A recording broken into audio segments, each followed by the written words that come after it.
All right, we are going to write an equation. So we're going to write an equation to model the situation below. Then what we are going to do is we're going to solve our equation and interpret the solution and context of the problem. So let's go ahead and start.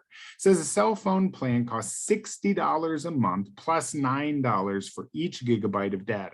If you spend $186, how many gigabytes of data did you pay for? So let's go ahead and make a quick table so we understand how this works.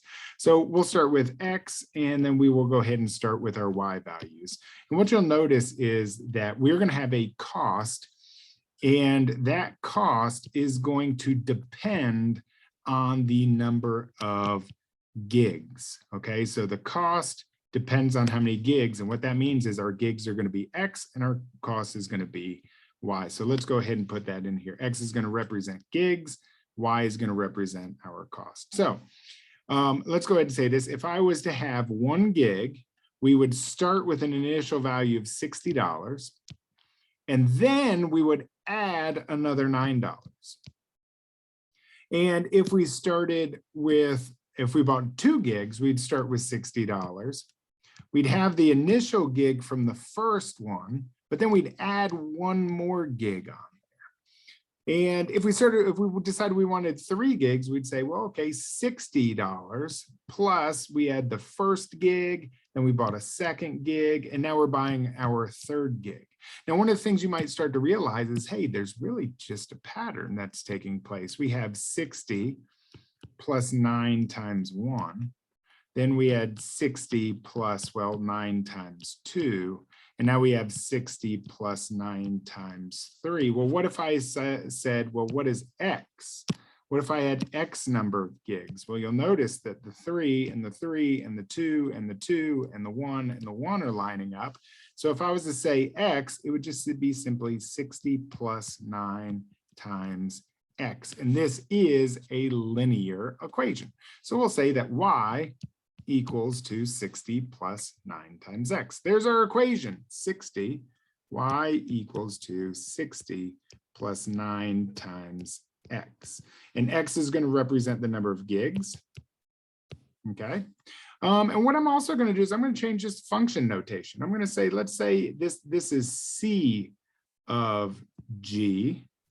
Let's do it that way where it's 60 plus 9G. Okay, and all this is simply saying is this is the cost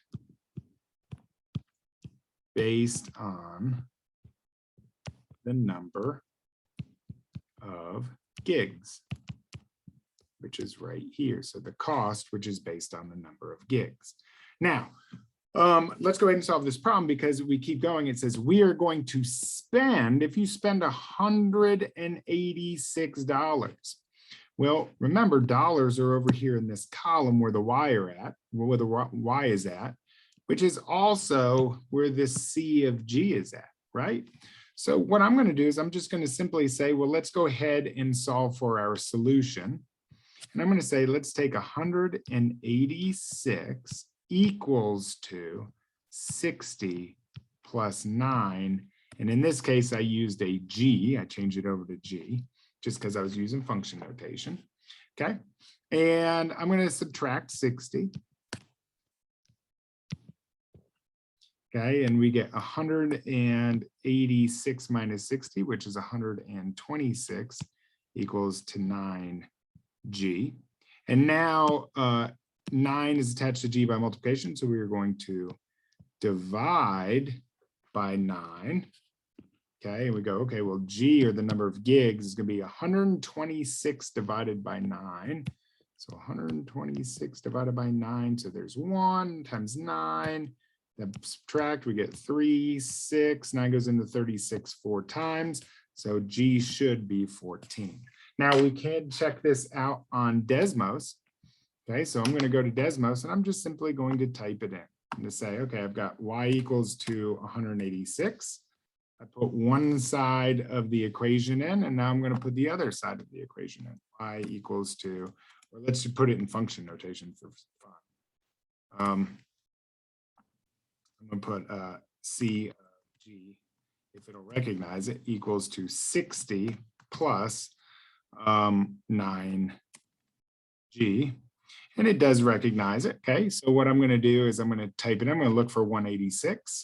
And what I'm going to do is find out where it's equal to 186. So that means the black line would be equal to 186. I look up the intersection and notice the answer is 14. So we have to interpret our answer, right? That was one of our steps. And so G is 14. That is the number of gigs. So I'm simply going to write down the answer of if we buy 14 gigs will cost $186.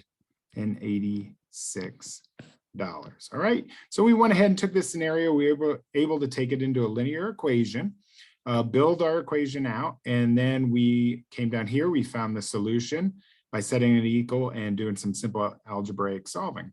All right, I hope that helps you out, and hopefully you understand how to set up a good linear equation.